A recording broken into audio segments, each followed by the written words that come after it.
Доброе утро, дорогие друзья. Сегодня 5 июля 2022 года, вторник, 9 часов утра в башкирской столице. И на канале «Аспекты Башкортостан» я начинаю наш утренний эфир под названием «Аспекты Республики». Зовут меня Руслан Валиев. И сегодня довольно плотненько мы должны с вами поработать. У нас есть что почитать, о чем порассуждать. И у нас также две гости сегодня планируются. Во второй половине часа у нас будет общественница, архзащитница, член Совета по правам человека республиканского Эльза Маулимшина. Хотелось бы ее мнение по последним событиям, в том числе пожарам объектов культурного наследия, а также по итогам круглого стола на гражданском форуме, который пару недель назад прошел. Вот. А также экологическая активистка из Стерлитамака и эколог по профессии Ольга Баландина к нам присоединится по видеосвязи. Это все во второй половине часа. И если технически все будет прекрасно, я думаю, что мы все эти вопросы сегодня, ну, если не снимем, то хотя бы обсудим. Вот, и фон у нас сегодня соответствующие, яркие цветы, поэтому дорогих наших женщин мы с удовольствием ждем. Ну, хотя в данном случае это, конечно, совершенно не важно. Я думаю, что феминистки меня бы в этом смысле не одобрили. Цветы — это просто хорошо, прекрасно, летом должно быть красиво. Трансляции у нас, судя по тому, что я вижу, вроде как... Да, и не вроде, а точно идут и в Ютубе, и в ВКонтакте, и в Одноклассниках. Все хорошо. Поэтому, пожалуйста, смотрите, ставьте лайки, пишите свои реплики в чате Ютуба прежде всего, по крайней мере, до тех пор, пока он работает. В порядке эксперимента мы ведем еще 4-й стрим на площадке twitch.tv. Наверное, многие... или не многие, хотя бы кто-то слышал о существовании таковой. Я не скажу, что есть серьезные намерения прям там присутствовать, но раз есть такая техническая возможность, решил попробовать. Вроде работают все 4. Значит, что надо еще сказать? Сервис Boosty для того, чтобы делать добровольные пожертвования традиционным образом доступен для вас. Он работает, а ссылка на него найдется в описаниях к нашим трансляциям ВКонтакте, Одноклассниках и Ютубе. В общем, план понятен, поэтому давайте от слов перейдем к делу и почитаем республиканскую прессу. Что у нас первое? Ну, значит, Иннопром, очередной форум прошел или проходит, ну, как минимум вчера он шел в Екатеринбурге, Иннопром-22.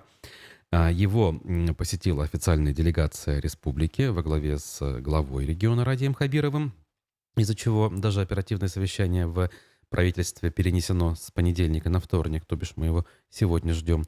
Так вот, там стало известно, что Башкирия заняла первое место в рейтинге эффективности реализации промышленной политики по итогам 2021 года. Результаты рейтинга были озвучены как раз-таки на международной выставке. Башкирия получила 93,6 балла. Москва, занявшая второе место, 89,5 баллов. Московская область, 88 баллов. И «Коммерсант» приводит слова Радия Хабирова, которыми он прокомментировал это событие. Это результат большой системной работы, которую мы проводим в республике. Благодаря ей наша промышленность растет хорошими темпами. За 5 месяцев 2022 года на 6,2%. Май 2022 к маю 2021 на 8,2%. И это несмотря на 2 года пандемии и масштабные санкции, отметил Хабиров. Удержать лидерство сложнее, чем завоевать его, также отметил он. В прошлом году Башкирия также заняла первое место этого рейтинга. На 2-м и 3-м местах тогда оказались Калужская и Тульская области. Вот такой вот показатель очередной в копилочку наших республиканских властей имеется. Но нам, как обычно, мало просто порадоваться этому, да, нужно еще и понять все-таки, как этот рейтинг составляется и на что реально он указывает. Самое главное, в конечном итоге, во что это выльется или не выльется с точки зрения улучшения жизни жителей республики, благосостояния граждан, так называемого, да? Ну, для этого у нас есть эксперты, и мы их традиционно зовем в нашу студию или общаемся онлайн, и они нам популярно объясняют, что не все рейтинги одинаково полезны. Дальше продолжим. Значит, Башинформ пишет следующее. В Уфе долю участников в автобусных перевозках планируется снизить с 78 до 72%. Слышите, да? То есть 78 сейчас процентов участников, а станет 72. То есть вроде как чуть меньше, но при этом все равно больше половины, две трети, я бы сказал, перевозок у нас осуществляют частники, несмотря на то, что их количество было существенно сокращено за последние 3 года, а количество подвижного состава государственного перевозчика, например, Башавтотранса, существенно выросло. Как же так получается? По данным администрации Уфы, в 2021 году именно 78% было, да, участников. А в этом году их долю планируется снизить. К 2025 году, причем до 72% довести, а в этом году всего лишь до 72,7. Ну, скажем так, темпы снижения доли участников так себе. С другой стороны, я сейчас не говорю, хорошо это или плохо, правильно это или неправильно, но вот происходит то, что происходит. Сейчас в Уфе пассажирскими автобусными перевозками занимается 11 операторов различных форм собственности, 8 ООО, 2 индивидуальных предпринимателя и ГУП «Башавтотранс», то есть наш государственный перевозчик. Из 11 перевозчиков государственный занимает те самые 39,2%. Это 31 муниципальный маршрут. На долю частных перевозчиков приходится 48 муниципальных маршрутов. Тот факт, что обслуживая почти 40% маршрутов, Башавтотранс берет на себя лишь около 20% пассажиропотока, говорит о регулярной работе госперевозчика на социально значимых направлениях с относительно небольшим числом пассажиров. Ну, наверное, отчасти это говорит об этом, но это также может еще и говорить о том, что не все пассажиры учтены по разным причинам. Где-то пассажиры злоупотребляют, возможно, а где-то кто-то может и не договаривать. С целью развития конкуренции на рынке услуг по перевозке пассажиров на наземным транспортом решением Горсовета Уфы обеспечивается равный доступ перевозчиков на рынок услуг, независимо от их организационно-правовой формы и формы собственности, утверждает Уфимская мэрия. И добавляет, что главной целью в развитии конкуренции на рынке перевозок называется повышение их качества, в том числе с учетом наличия оборудования для перевозки лиц с ограниченными возможностями здоровья. Этим требованиям отвечает в первую очередь парк Башавтотранса. Так, в 2021 году им было приобретено 220 автобусов большой и средней вместимости. Частными операторами 86 автобусов среднего класса марки ПАС, Вектор, Next. Весь вышедший на маршруты новый транспорт оборудован для перевозки маломобильных групп населения. А как же автобусы марки МАЗ, например, довольно-таки полноразмерные, которые приобрел ИП Батыров, и они тоже всем необходимым оборудованы? Ну, скажем так, материал попахивает тенденциозностью и большей частью, ну, скажем так, шапкозакидательскими настроениями. Удастся, не удастся это снизить или повысить долю, как бы это вообще не важно на самом деле. Пассажиров зачастую не волнует, какова доля тех или иных перевозчиков. Их волнует качество обслуживания, наличие транспорта, который вовремя приходит, уходит и обслуживает людей как можно дольше, а не до 8 часов вечера, как у нас регулярно бывает. Пруфы довольно интересную вещь пишут, но не с точки зрения материала самого, а с точки зрения того, как наши люди реагируют на некоторые события. Следующий заголовок. Ребенок в шоке. Компания под кайфом и лесбиянки. Жителей Башкирии возмутил шабаш у подножья Шихана Юрактау. Что, значит, произошло? В конце июня в Башкирии прошел фестиваль возле Шихана Юрактау. Посетителям обещали занятия различными духовными практиками, музыку, занятия йогой, игры с детьми и тому подобное. В объявлениях о фестивале сообщалось, что он проводится при поддержке геопарка Таратау. Пользователи соцсети, тем не менее, возмутились проведением фестиваля, назвав его шабашом. Шабашем, как правильно? Значит, что они тут пишут? Данное мероприятие, как мне кажется, пишет один из пользователей, больше похож на шабаш неадекватных людей и представителей ЛГБТ. Таким мероприятиям в нашей республике не должно быть места в будущем. Стыд и позор, пишет он. Так, другие пользователи также возмутились. Многие обратили внимание на присутствие на фестивале несовершеннолетних. Что там делают дети? Это уже повод для разбирательств. Видимо, делая отсылку к временам не столь отдаленным и к тем, которые сейчас активно развиваются, спрашивает пользователь В. Да, а как же без доносов? Да, а как же без стукачества?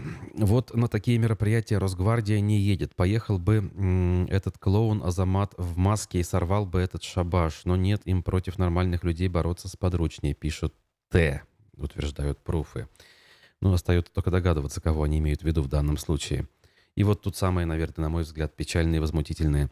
Кадырова к нам срочно главой Республики Башкортостан, иначе мы потеряем республику. Я надеюсь, всех тех, кто подписывал организаторов сия мероприятия, и тех, кто должен был контролировать, привлекут к ответственности, иначе народ вас не поймет, да еще вокруг юрт это все было, пишет пользователь с ником А. Ну, если, в общем, большинство именно таких комментариев, я уж не знаю, да, это коллеги из профов это все подбирали, то радоваться нечему. По поводу того, потеряем мы республику без человека вроде Рамзана Кадырова или с таковым, это вопрос спорный, мягко говоря. Я думаю, вы понимаете, что я имею в виду. Ну, справедливости ради, парочка тут комментариев адекватных. Значит, уехали подальше от людей, их проблемы, как с ума сходить. Никого же ни на что не агитируют, за руку к себе не тянут. Не понимаю такого веселья, поэтому не участвую. Они, может, нас сумасшедшими считают, высказался В. Ну, вот к нему, наверное, я бы и присоединился с точки зрения мнения. Ну ладно, я, если честно, даже не понимаю, о каком мероприятии идет речь, насколько оно было масштабным. По-моему, мероприятия должны иметь место практически любые. Уфа-1 сообщают, что в Башкирии глава районного совета депутатов покинул пост после покупки иностранных акций. Любопытно, что случилось? Прокуратура Шаранского района Башкирии нашла у главы местного совета депутатов Игоря Файзуллина акции иностранных компаний.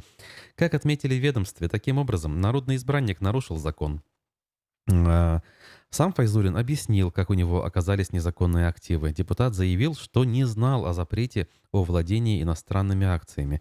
Речь идет об акциях компаний «Полиметалл», это российская компания, я напомню, и «Фикс Прайс», сеть магазинов, которые также многим знакомы. Согласно базе данных «Контрфокус», первое, «Полиметалл» действительно имеет отечественное происхождение, а вот учредителем второго является кипрская «Калмаз Холдинг Лимитед». Файзуллин признал, что купил акции лично, но сделал это по ошибке. Конечно, молодцы. Рвение и стремление к соблюдению закона можно в этом смысле похвалить, если формально подойти к вопросу с точки зрения того, что делает прокуратура. Но их бы активность, да, наверное, вот в русло там, где действительно речь идет о коррупции и крупных незаконных финансовых операциях. Ну, купил человек, видимо, через брокерский счет на бирже какие-то бумаги с русскоязычными названиями. Ну, откуда ему знать, что эти акции на самом деле через сеть каких-нибудь офшорных структур зарегистрированы на том же самом Кипре, где еще вчера, условно, большинство российских компаний так или иначе имели свои подразделения, своих дочек так называемых, для того, чтобы оптимизировать пресловутое налогообложение. В общем, вот опять же, если говорить про очковтирательство, то в данном случае эпизод абсолютно про это, на мой субъективный взгляд. Даже 2 килограмма продать не могут. В Башкирии бабушек, торгующих урожаем с грядок, вытеснили торговцы фруктами. То, о чем мы на прошлой неделе обсуждали, после высказываний Ради Хабирова на оперативке. Экономист Всеволод Спивак, например, здесь в сердцах, можно сказать, в нашей студии высказывался на этот счет, говоря, что вообще не понимает, как эта вещь может работать вот ровно в таком идеализированном варианте, о котором говорит Ради Хабиров, поскольку такие вещи должны регулироваться, как, например, в той самой загнивающей Европе, где на местном, сугубо муниципальном, а то и даже более местном уровне решаются эти вопросы, где люди действительно друг друга знают и могут идентифицировать, кто есть бабушка с соседнего участка, а кто есть пришлый торговец фруктами. У нас это все решается, ну, не на федеральном, окей, но на республиканском уровне, и в результате что у нас получается? Значит, ну вот, например, в Стерлитамаке на стихийных рынках, где пенсионеры должны продавать свой урожай с грядок, обосновались торговцы фруктами. Об этом Радию Хабирову рассказала местная жительница Марина Белая. Со слов женщины, на рынке Башкирия, так и называется рынок, на улице Коммунистической активно продают привозную клубнику, а пенсионерам совсем не осталось места. При этом не платят за место и не отчисляют налоги. Ну, разумеется, они же пользуются правами, которые мы предоставили бабушкам. Объемы привозного товара измеряются тоннами, когда бабули не могут продать 2-3 килограмма выращенного урожая. Вами были выделены места продаж для бабушек, вырастивших урожай на грядках. За эти места не взимается плата. К сожалению, такие точки продаж атаковали приезжие со своими овощами, фруктами, порой выдавая товар за местный. Тут не надо далеко ходить. У нас в Уфе все примерно так же выглядит. Потому что, когда формально закон или даже требования руководителя местные чиновники исполнили, конечно же, у них нет никакого дела до того, чтобы дальше отслеживать. Да и нет у них ресурсов юридических. Ну как они будут идентифицировать того или иного торговца как местного или не совсем местного? Опять-таки попахивает показухой. Дальше. Значит, башкирский лимузин стал приоритетным инвестпроектом. О чем речь? На первый взгляд может показаться, что речь идет о неком проекте создания лимузина в республике, где, в принципе, автомобилестроение вот в таком виде никогда не присутствовало. Однако же нет. Правда, ПФО сообщает, что речь идет о компании, занимающейся животноводством, и она планирует вложить в развитие, в это самое животноводство, 871 миллион рублей аж. Министерство экономического развития и инвестиционной политики пополнило перечень приоритетных инвестпроектов. Соответственно, этот проект становится, ну, скажем так, желанным в коридорах нашего правительства. А особым налоговым режимом и господдержкой теперь сможет воспользоваться агрохолдинг, вот именно, который так и называется, «Башкирский лимузин», для организации в Федоровском районе современного животноводческого комплекса на 11 тысяч голов. Производимая мясная продукция будет поставляться на Мелеузовский мясокомбинат. Значит, в дальнейшем в рамках сопровождения мы окажем инвестору поддержку в формировании пакета документов для получения земельного участка без торгов, сказал гендиректор корпорации развития Башкирии Наиль Габбасов. Ну, опять-таки, выглядит все очень заманчиво и впечатляюще. Тем временем, с другой стороны, не все, слава богу, с бизнесом. Медиакурсеть рассказывают о том, как чувствуют себя, кто бы вы думали, оформители праздников, которые заявили о скачке цен на гелий. Это тот самый инертный газ, один из 4, если я правильно помню, аргон, криптон, ксенон и гелий, да? Газ, который используется в надувании шариков, которые, как правило, в свою очередь используются для оформления тех или иных праздников, для запуска этих шариков в небо, что, кстати, само по себе плохо, опять же, с точки зрения экологии, поскольку эти шарики созданы из химических веществ и, в конце концов, падают где-то на землю. А в чем смысл, в чем фишка, да, спросите вы, а почему гелий и в чем проблема? Так вот, в июне 2022 года аэродизайнеры по всей России столкнулись с беспрецедентным ростом цен на газ-гелий. Цены скакнули вверх в самый сезон выпускных и свадеб. Оформители даже создали петицию, где выступили против подорожания гелия. На момент публикации материала ее подписали свыше 2500 человек. Со слов автора петиции, в некоторых городах Сибири гелий подорожал с 9600 до 34 тысяч рублей за баллон, то есть почти в 4 раза. Аэродизайнер из Уфы Юлия Латыпова, которая много лет занимается оформлением праздников и создает композиции из шариков на все случаи жизни, призналась, что 40-литровый баллон гелия в начале июня в Уфе стоил 11,5 тысяч рублей, сейчас цена достигла 29 практически тысяч рублей. А в чем дело? Значит, с чем это связано, по мнению Юлии, никто точно не знает, хотя в профессиональном сообществе обсуждаются разные версии. Ситуацию омрачает то, что оформители из-за роста цен постепенно сворачивают бизнес и теряют источники дохода. Оказывается, газ-гелий не только для праздника, его активно используют в военной промышленности, в медицине, признается дизайнер из Уфы. Кто-то говорит, что якобы имеется большой госзаказ в связи со спецоперацией. Кто-то говорит, что большая партия якобы отправилась в Китай. Другое мнение связано с санкциями. Но правды мы не знаем. Цены поднимаем на шары, руки опускаем. на глазах умирает наш бизнес. Ну, наверное, кто-то справедливо заметит, что без такого рода услуг и бизнеса люди прекрасно проживут, но все-таки любой бизнес имеет право на то, чтобы жить. Это рабочие места, и это довольно-таки востребованная услуга была так или иначе многие-многие последние годы. И это касается почти любого бизнеса, на мой взгляд. Тем временем бывшего вратаря хоккейного клуба «Салават Юлаев» Ивана Федотова задержали и отправили в армию. Новость, которая прошла по тем остаткам независимых СМИ, которые у нас есть в стране, и YouTube-каналам, и она, оказалось, имеет отношение к нашей республике, поэтому мы на канале «Аспекты», на нашем сайте, данную новость опубликовали. Ивана Федотова задержали в Петербурге 1 июля, доставили в военкомат. 30 июня закончился его контракт с ЦСКА. Федотов планировал переехать в США, где он заключил контракт с клубом «Филадельфия Флайерс». Но поскольку спортсмен военнообязанный и вопросов о своей службе в армии не решил, призвали в армию вот таким вот способом. И вот в его послужном списке есть период, когда он 2 сезона аж провел в Уфимском Салавате Юлаеве с 17 по 19 годы.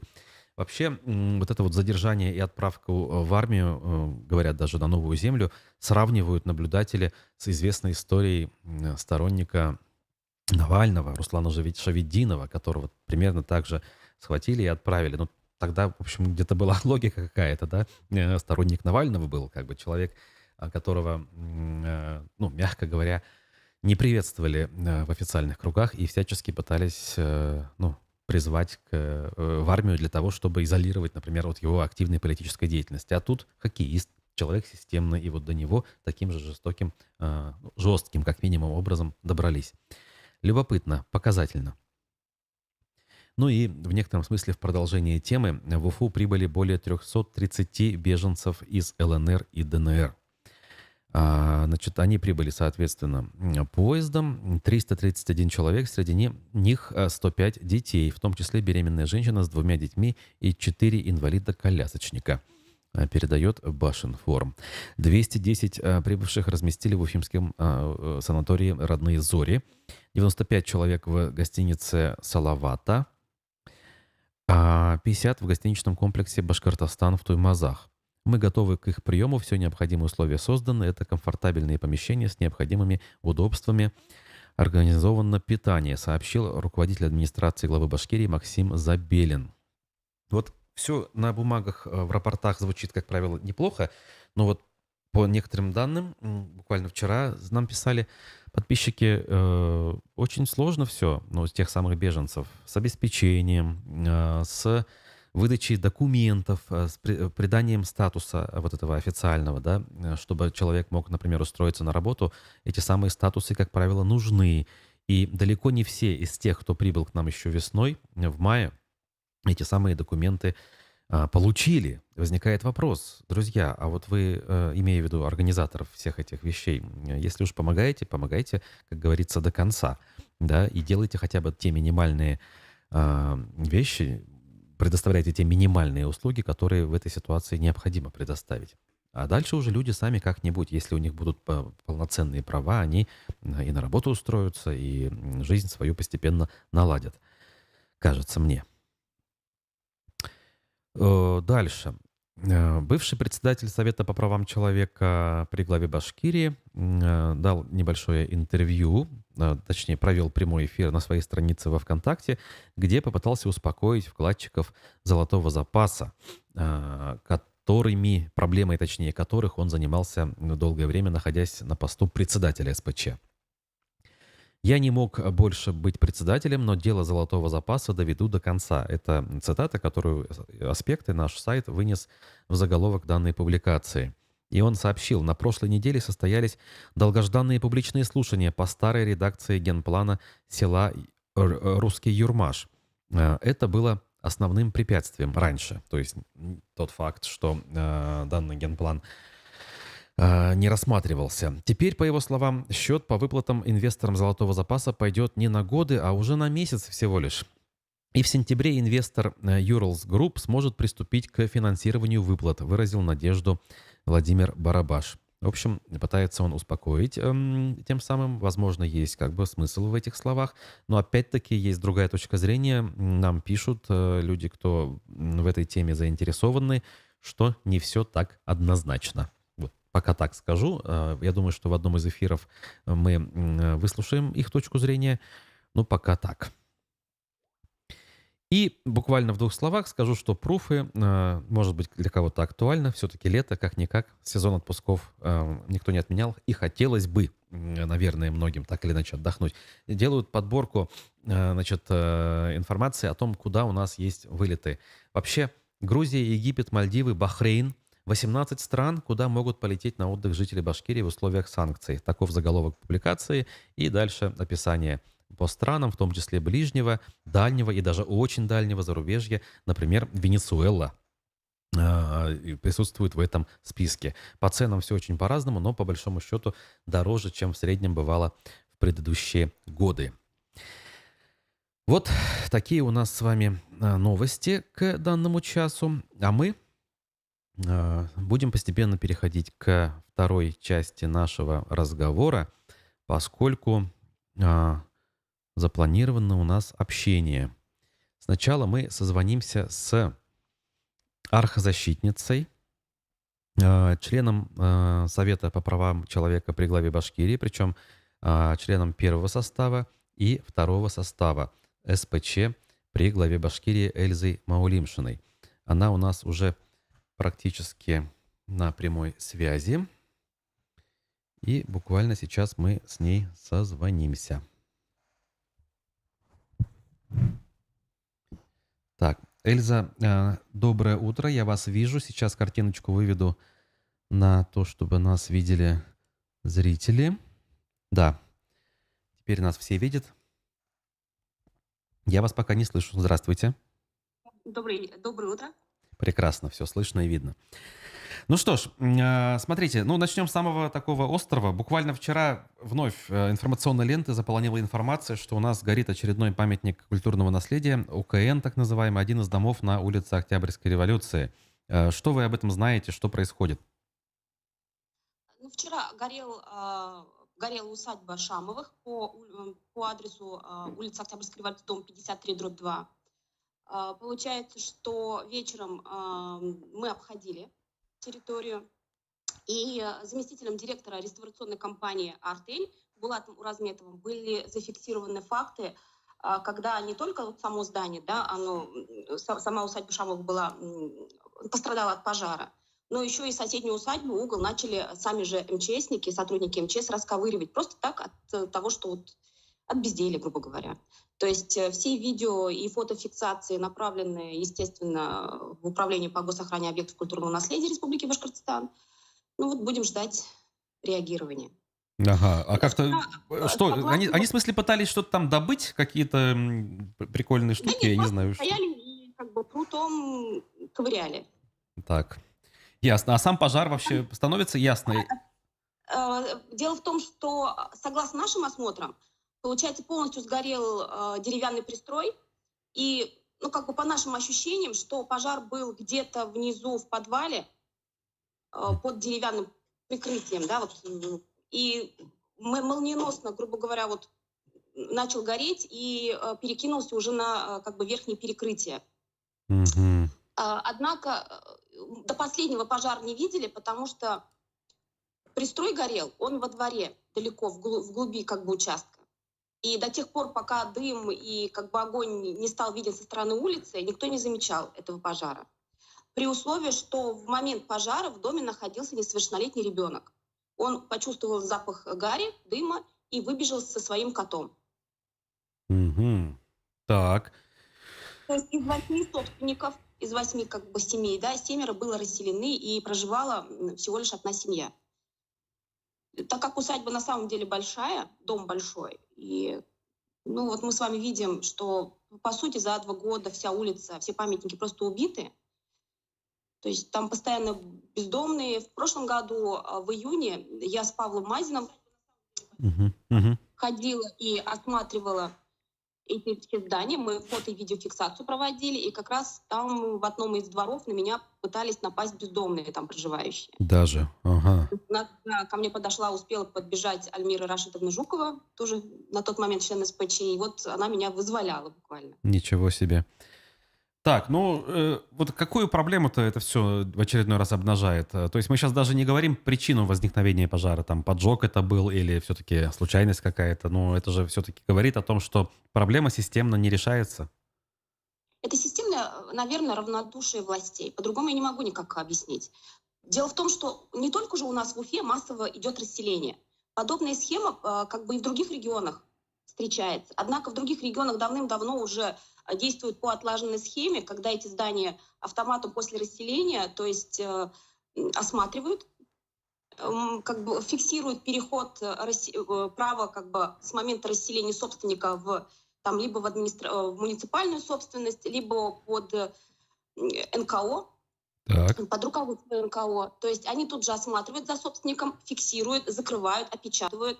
Допустим, аналогичная схема была у нас в Казани, в городе Чистополь, в Татарстане, а также в Нижнем Новгороде, где Анна Давыдова как бы ведет осмотр и консервацию расселения. Мгм. И в итоге назначается отдельное должностное лицо, которое как бы отвечает за вот это вот все состояние домов после расселения. У нас такого нет в Уфе. Еще раз как бы хочу подчеркнуть. И вот по опыту Нижнего Новгорода, вот Аня просто ходит по улице, когда вот мы приезжаем на экскурсии с огромной связкой ключей, и говорит, вот здесь вот такой-то как бы известный человек жил, открывает ключом, заходим, осматриваем, закрывает. То есть там, как бы, вот, понимаете, то есть она ответственна. Ну, как бы у домов есть хозяин. Мгм. Мгм. А сейчас у нас, понимаете, у 7 нянек дитя без глазу получается. Вот, отсутствие хозяина. А вот этого, вот эту Анну условную сделать, ввести, да, как бы здесь, это что для этого нужно? Деньги какие-то огромные нужны, я не знаю. Что у них так, а у нас не так? Возможно, просто желание. Дело в том, что год назад при администрации Уфы было создано специальное НКО, Старый центр, если не ошибаюсь, называется, или там Старая Уфа, где директором стал Рим Бекмаев. Мгм. Это человек, который Арт-Квадрат, да, по сути, сделал, как Так. директор. У него огромный опыт. Мы надеялись, что с его приходом ситуация по Октябрьской революции изменится, потому Мгм. что единственным учредителем его НКО является администрация Уфы. И изначально НКО было создано под то, чтобы оно занималось именно реставрацией, расселением как бы домов по улице Октябрьской революции. Я так понимала. Так. Но что на данный момент происходит, информации, к сожалению, нет. Ага, то есть ведется ли какая-то деятельность, а если не Да, ведется, то почему, мы с вами не знаем. да. Мгм. Так, ну вот смотрите, вы вроде как все-таки не сидите сложа руки, пытаетесь какие-то вещи делать в этом направлении. В частности, на гражданском форуме, который недавно прошел, был круглый стол на эту тему. Большую часть его мне даже удалось увидеть и послушать. В общем, но я там не увидел того, что люди на разных сторонах баррикад говорят об одном и том же. Чиновники говорили примерно о своем, что мы как бы за все хорошее, мы все делаем. А с другой стороны, бизнес условный говорил, что, ребята, все не так. Вот на самом деле расскажите, ну, есть ли толк какой-то, какие итоги? Вроде все-таки какие-то решения принимались. Будут ли они внедряться в жизнь или опять что-то мешает?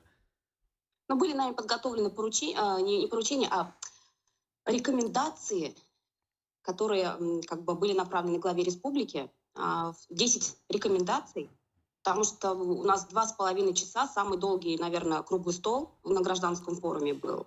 До последнего расходиться никто не хотел, буквально чуть ли там уже до последнего вот сидели, пока нас уже технические специалисты не стали разгонять. Мгм. Однако, насколько мне известно на данный момент, ничего из вышеперечисленного реализовываться, вероятно, не будет. То есть Так. ни координационного совета по сохранению объектов культурного наследия не будет.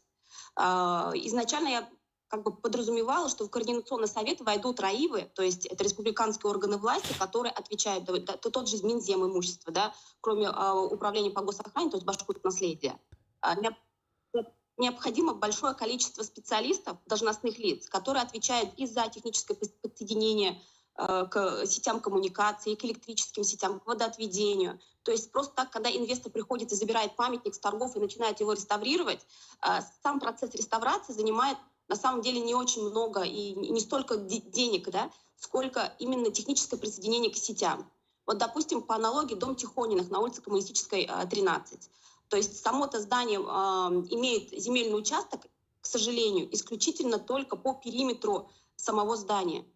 Вот все, что вот буквально под зданием. А Мгм. прилегающая территория уже все, к нему не относится. Хотя исторически, естественно, как бы совершенно по-другому все это было. И когда собственник возьмет и здание выкупит и начнет его, допустим, реставрировать, он должен будет огромное количество согласований пройти, в том числе и с собственником соседних земельных участков. То есть у него же нету как бы возможности напрямую взять и подключиться к сетям, к тем же вот к водоотведению, к электрическим сетям. Ему необходимо будет решать вопрос с соседними домами. То есть вот Мгм. именно вот такие технические сложности на самом деле как бы львиную долю как бы и затрат финансовых несут, и трудозатрат по времени занимает очень много. Ой, ну, как бы вывод-то какой? Как бы я, опять же, понимаю, что как бы кто-то сопротивляется этому, могу делать вывод точнее, или все банальнее, как вы говорите, просто как бы ни у кого нет дела. Вот что? Что не так? Ну, наверное, ни у кого нет дела. Либо никто не хочет брать персональную ответственность за это все. А с точки зрения экономики это все реально, все-таки в нынешних условиях, в Реально. реалиях Дело в Уфы? том, что когда аналогичная ситуация лет 10 назад происходила в Казани, Мгм. где городские власти также в свое время не совсем, скажем так, оперативно реагировали на расселенные памятники, также очень долго затягивали процесс реставрации, тогда республика, ну, Татарстан, забирала и изымала из частной собственности либо из муниципальной собственности к себе в собственность. И таким образом уже республика несла, как говорится, ответственность за эти здания и оперативно через Минземимущество это все выставляла на торги и вела работу с инвесторами. У нас Мгм. теоретически то же самое возможно. Управление по госохране объектов культурного наследия также может изымать, как у администрации Уфы за ненадлежащее как бы, содержание памятников, также как бы у остальных собственников. Только такая практика у нас еще не внедрена. Аналогичная практика, допустим, внедрена в Свердловской области. Там у них получается специально созданная Уральская корпорация развития привлекает инвесторов к восстановлению. То есть в Свердловской области все расселенные памятники передаются в региональную собственность. Все расселенные памятники. То есть не муниципальную, как у нас. И как бы у них создан профессиональный упаковщик, это Уральская корпорация развития. Мгм. То есть, в принципе, при желании можно взять и опыт перенять. У нас есть готовые кейсы в Безусловно. Казани, в Екатеринбурге. Ага. В Ульяновской области, в Астраханской области. Дело в том, что у нас вот на круглом столе по объектам культурного наследия участвовали и федеральные спикеры, в том числе Татьяна Сергеевна Львова. Мгм. И она как раз-таки ведет реализацию комплексных мер поддержки по созданию региональной как бы, программы по сохранению объектов культурного наследия в Астраханской области. И буквально вот в конце июля уже будет первое заседание с главой Астраханской области. Туда меня также пригласили, я там буду участвовать.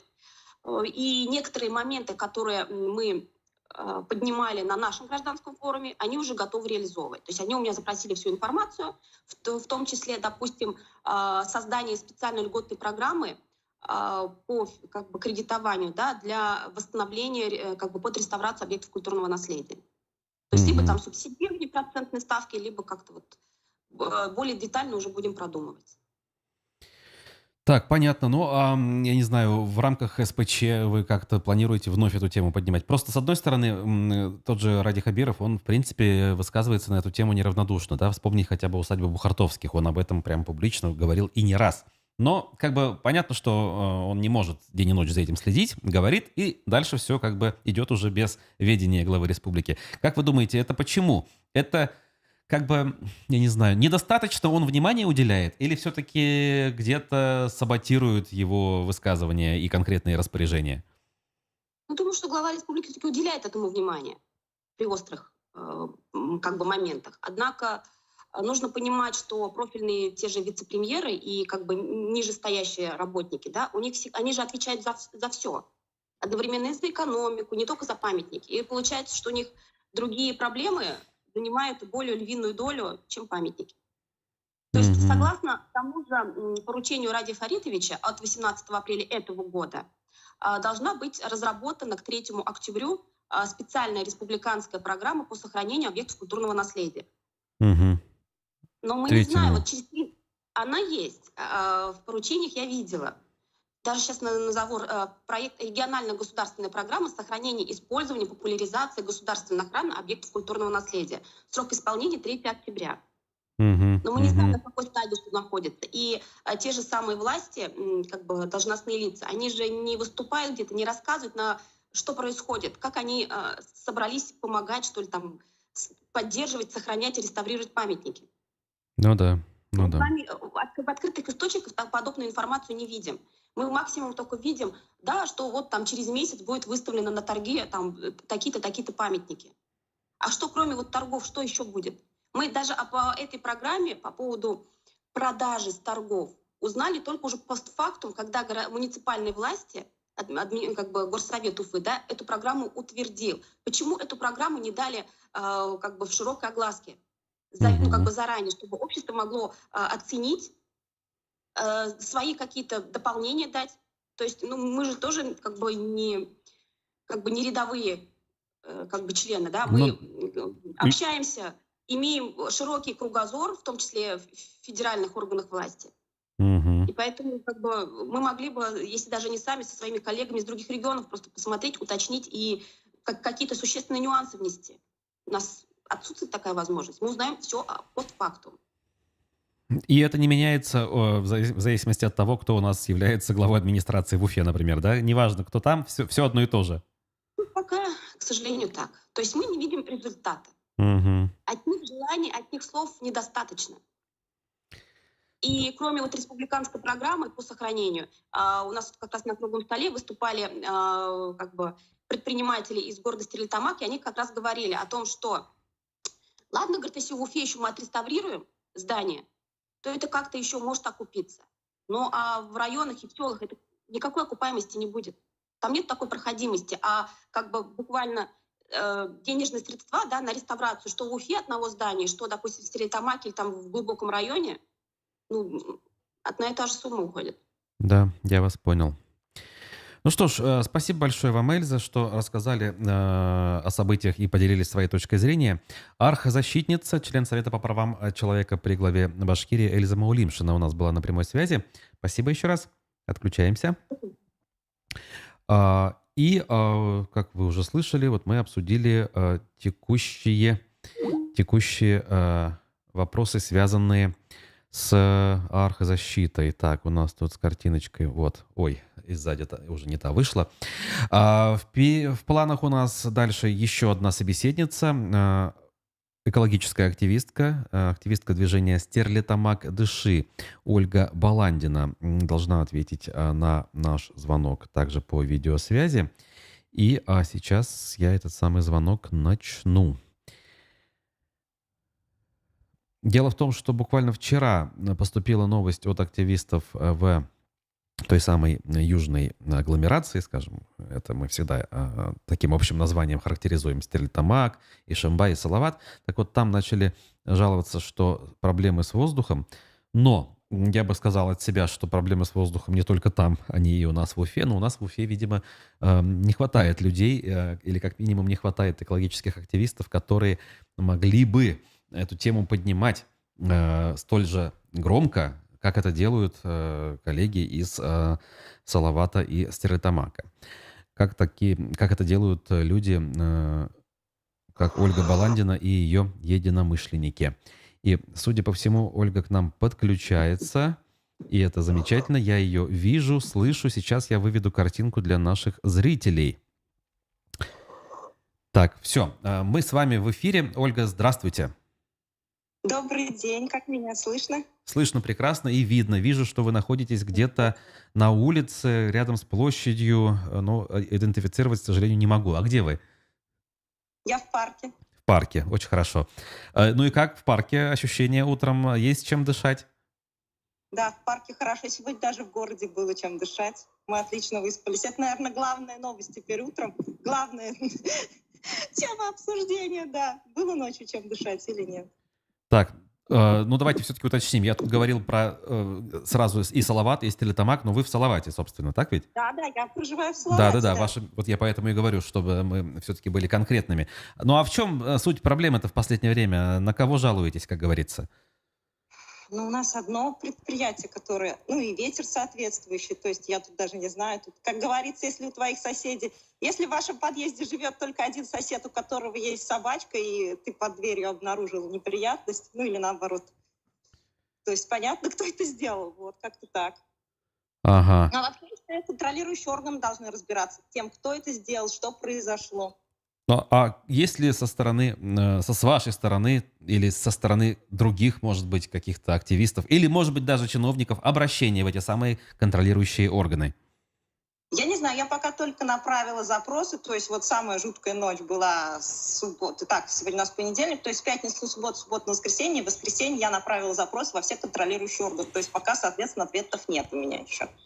Я их опубликовала в группе «Салават Дыши», вот в группе «Стерлитамак Дыши» они опубликованы будут сегодня, и получается, ну, знаем ответы, но, если честно, я уже заранее знаю ответ, это вот как...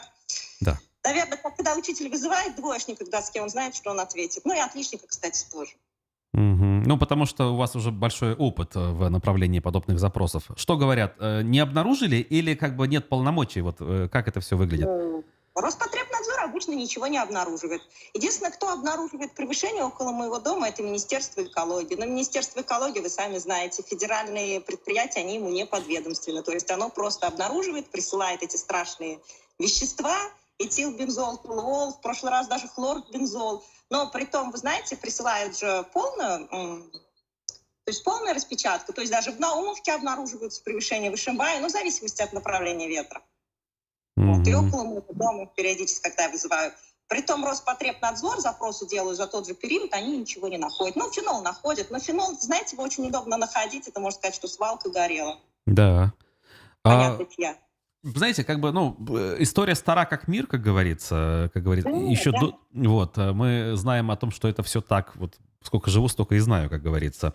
Но в последнее же время, благодаря вашей активности и ваших единомышленников, какие-то начались процессы, ну, хотя бы планы по вступлению в проект «Чистый воздух», нацпроект причем. И мы эту тему обсуждали пару месяцев назад, и вот в начале июня значит, обсуждали с представителем общероссийского движения. Что на сегодня? Нацпроект «Чистый воздух», да, я знала, что вы зададите этот вопрос, и я расскажу то, о чем знаю. Конечно, именно об этом и надо. Да, мы направили письмо, соответственно, да, в проектный офис «Чистый воздух». Притом не только мы, но его также подписала Елена Шаройкина, да, это Общественная палата России, то есть это не уже Республика Башкортостан, да. Ответ пришел очень быстро. В ответе было написано, что у нас низкий индекс загрязнения атмосферы. Но мы это и так понимаем, мы это и писали в обращении. Притом к обращению было приложено, по-моему, там порядка 25 приложений различных листов, в которых мы наглядно показали, что, ну, во-первых, как и валовый выброс большой, да, если, потому что его надо суммировать. Отдельно, конечно, по каждому городу мало. Ну, не мало, конечно, но не так много, как там в городах, которые уже вошли в нацпроект «Чистый воздух». Но мы считаем, что выбросы городов надо суммировать, потому что города находятся очень близко, и мы сами знаем, что Стерлитамак, например, жалуется на выброс со стороны Салавата. Да? Второе, самая главная проблема, очевидно, является то, что большинство веществ вообще никто не контролирует. Тот же метанол, да, тот же винилхлорид, дихлоретан, их вообще не контролируют. Соответственно, если бы мы их начали искать, то, наверное, вполне вероятно, да, и притом мы же находим, например, тот же самый метанол и винилхлорид, превышение по этим веществам. То есть и в конце была такая одна обнадеживающая фраза в конце этого письма, что комитет этот сделал запрос в Роспотребнадзор. И Роспотребнадзор теперь должен предоставить какую-то информацию, благодаря которой можно будет наши города все-таки включить в этот нацпроект. Я не представляю, на что будет... Есть ли такая информация у Роспотребнадзора, потому что, судя по тем ответам, которые получаю я, у нас, согласно их замерам, тоже все хорошо. Например, даже тот же толуол в Салавате Роспотребнадзор не контролирует. Как помните, я говорила, это то вещество, по которому среднесуточная фоновая концентрация, согласно данным Росгидромета, у нас превышена. Вот. Потом была следующая встреча уже в Министерстве экологии, опять же, наши ребята на ней присутствовали. все представители, там были замминистра, была руководитель ГОК, они все в один голос говорили, что да, мы все знаем, ситуация сложная, да, ваши города надо включать в этот нацпроект, это очевидно, это вот однозначно, но как это сделать мы не знаем, потому что по бумагам у вас низкий индекс загрязнений. И вот мы ждем сейчас, что же нам предоставит Роспотребнадзор. Вот. Я не понимаю, честно, если все знают, что эта проблема существует, что это недоработка вот этих вот критериев вхождения в этот нацпроект, почему нельзя поменять эти критерии? Вот это тот вопрос, который, вот, по-моему, но если это документ, который сделали люди, он же не с Луны к нам спустился, Ну то да. можно просто внести в него изменения и уже как бы адекватно решать этот вопрос. Ну, это как бы с точки зрения как бы здравого смысла так. А с точки зрения того, что происходит, вы как предполагаете, где собака зарыта, кто препятствует? Я уже даже не говорю про фамилии, ну, условно говоря, в какой структуре, в ведомствах, на каком уровне решения? Мне кажется, вот знаете, когда ты долго работаешь на одном месте, ты уже вот мыслишь вот только так. Вот, и ты не понимаешь, что, а можно вот внести эти изменения, понимаете, можно это сделать. То есть мне кажется, это вот отсутствие какого-то, наверное, свежего ветра.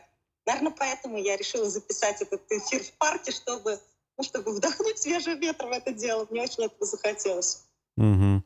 Скажите, а вот с учетом того, что все-таки сейчас и времена, в принципе, сложнее стали, как минимум, чем были еще в прошлом году, по разным причинам, да, там, геополитическим прежде всего, активность ваших единомышленников, она сохраняется вот с точки зрения попыток решить экологическую проблему? Или все-таки люди как-то руки опустили, что типа, ну сейчас не до нас, наверное, уже всем, поэтому давайте-ка уж мы повременим. Раньше терпели и дальше потерпим. У нас же есть вот эта мантра, которую многие любят повторять. А, вот эта мантра «раньше терпели, дальше потерпим», да? Да, Это? да. Не, Ну, не жили хорошо и не будем и не начинать вот по этому списку, да? Да, ну, наверное, я все-таки чуть-чуть помладше этого поколения, поэтому я уже так не говорю. Следует сказать, что вот на конференции «Россия, дыши» были новые представители, новые города. То есть люди, которые готовы что-то менять. Это есть профессионалы, да, это есть и у кого есть энергия, у кого есть желание. Но, понимаете, вот в связи вот с этой последней загазованностью, да, это был крик души, который родился ночью, я там задала риторический вопрос, да, то есть вот, а вообще почему, да, почему вот даже в группе «Салават Дыши» 700 человек подписчиков, да, вот это как раз к тому, о чем вы спрашиваете, да, и только моя жалоба под постом. А зачем люди, вообще, зачем вы подписывались в эту группу, чтобы внизу пожаловаться, что все плохо в комментариях, да? И даже, знаете, вначале я, когда писала этот пост, я даже сделала такую фразу, написала, что мы делаем не так. А потом, знаете, я ее убрала, и я решила, что это не мы делаем не так. Я просто задала этот вопрос, не надеясь найти ответ. Но вы знаете, я получила ответ, потому что этот пост репостнул Питер, Ленинградская область, Омск, Челябинск, и там тоже обсуждался этот вопрос. И основная, знаете, все-таки я увидела что-то для себя новое, что люди боятся звонить в ЕДДС. Боятся писать в прокуратуру. Прокуратура — это вообще страшный, да, орган, который тебя накажет, да. Там министерство боятся. И это сравнивается, знаете, с чем? Надо встать с дивана, надо что-то делать, надо куда-то там идти. Хотя на самом деле это не протест, это нормально. Ну вот как, знаете, например, у вас там ржавая вода из крана потекла, и вы позвонили в ЖЭК. Это нормально. Также, и если у вас проблемы, например, в подъезде пахнет газом, это же нормально позвонить, да, в газовую службу 04. И здесь, то есть, вот понимаете, то есть, мне кажется, люди должны понять, что это не страшно, что это естественно, что это их право дышать чистым воздухом. То есть вот я почему-то сейчас вот прямо вижу какую-то серию постов именно в этом направлении, какой-то вот такой психологической успокоительной деятельности. Наверное, как-то так. Пока. Ясно. Ну, как правило, мы спрашиваем у активистов разного профиля о том, о том, что мы имеем на сегодняшний день, обсуждаем, констатируем, а дальше спрашиваем о планах. Есть ли какие-то планы, что-то еще делать можно ли, есть ли какие-то еще ресурсы для того, чтобы использовать? Вы знаете, да, я прям так хотела поделиться, наверное, пока не раскрою это все до конца, у нас прямо рождается новый проект, такой очень большой. Это идея Вадима Искандарова. Вот мы месяц уже ее как-то так вот обсуждаем, вынашиваем, обсуждали с ребятами-тольяттинцами. Притом, вы знаете, интересно, эта идея родилась и у челябинцев, и у тольяттинцев. И как-то вот, то есть, когда мы поделились, они говорят, а мы тоже об этом думаем. И вот мы, наверное, прямо начинаем это запускать на этой неделе или на следующей. И ну, вот для меня, как я это сказала, это вообще какая-то новая парадигма. И ребятам понравилось это слово. Но я прошу прощения, сюда едет трактор. Я даже не знаю, насколько хорошо меня будет слышно. Вот. Я все передвигаю в камере. Уже становится хуже, посторонние шумы. Но пока слышим. Так, попробуем, Говорите, так. говорите, ага. Вот. Ну вот, наверное, это пока все, что я могу сказать об этом новом проекте. Вот, ну, мы его уже будем анонсировать на этой неделе. И Мгм. для меня, это, знаете, это что-то прямо такое простое, что лежало на поверхности, но вот это надо открыть, это надо увидеть, и оно, получается, ну, мне кажется, прям вот перевернет сознание. Как? Но вот именно, чтобы было не страшно позвонить в ЕДТС, и чтобы люди, вот, кстати, да, мы же проводили соцопрос, то есть вот вы чувствуете запах газа, что вы делаете? И 40% ответили, что мы не делаем вообще ничего, потому что, сейчас он уже отъезжает, Мгм. потому что, ну, мы не верим, что можно что-то изменить. И вот я думаю, что вот этот вот проект, он поможет вот взглянуть людям по-новому на эту проблему. Понял. Ну, пока мы детали этого проекта не узнаем, так ведь? На днях вы будете официально анонсировать. Мы его запускаем на этой неделе, да, мы обсуждаем, потому что там есть другие участники. Вот, и это уже не промышленники и не госорганы, то есть мы поняли, что в этой цепочке есть еще одно очень важное звено, почему-то, которое мы... И это не производители измерительного оборудования, такие как ГАНГ, да, то есть это есть вот очень важное звено, почему-то, о котором мы молчали, и вот 2 года, я не знаю, почему мы к этому не пришли раньше. Любопытно. Ну что ж, ждем подробностей. С удовольствием эти подробности озвучим у нас на канале «Аспекты Башкортостан». Трактую. Ну, и время наше тоже истекает, поэтому я вас благодарю. Ольга Баландина, экологическая активистка, эколог, собственно, значит, один из лидеров движения «Стерлитамак. Дыши». Была у нас на прямой связи. Оль, спасибо еще раз. Отключаемся. Да. А мы отключимся сейчас и вернемся к традиционной нашей картинке.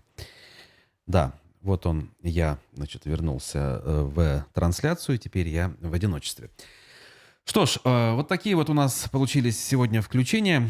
Судя по всему, не все было идеально со звуком, но слышно было, и это главное. Поэтому, что могу сказать? Мы, в свою очередь, над техническим совершенствованием, конечно, продолжаем работать. Вот техника, которая была на обслуживание, вернулась в студию, поэтому я думаю, что дальше как минимум будет как было, а то и лучше. Вот. Утренний эфир подходит к концу. Не очень активны были сегодня наши подписчики в чате Ютуба, поэтому ставлю это вам на вид, как раньше говорили. Друзья, чем активнее вы, тем содержательнее получается разговор. Призываю вас к этой самой активности, как по ходу разговора, так и после него. Ну, лайки, разумеется, даже напоминать не стоит, хотя, как говорят все, кто работает в Ютубе, лишний раз напоминанием не будет. То есть напоминать надо всякий раз, хотя, казалось бы, банальность. Что ж, услышимся. В планах у нас сегодня и программа «Аспекты мнений», и, соответственно, во все оставшиеся будние дни мы также по утрам с вами будем видеться. Зовут меня Руслан Валиев. Прощаюсь с вами. До встречи. Пока.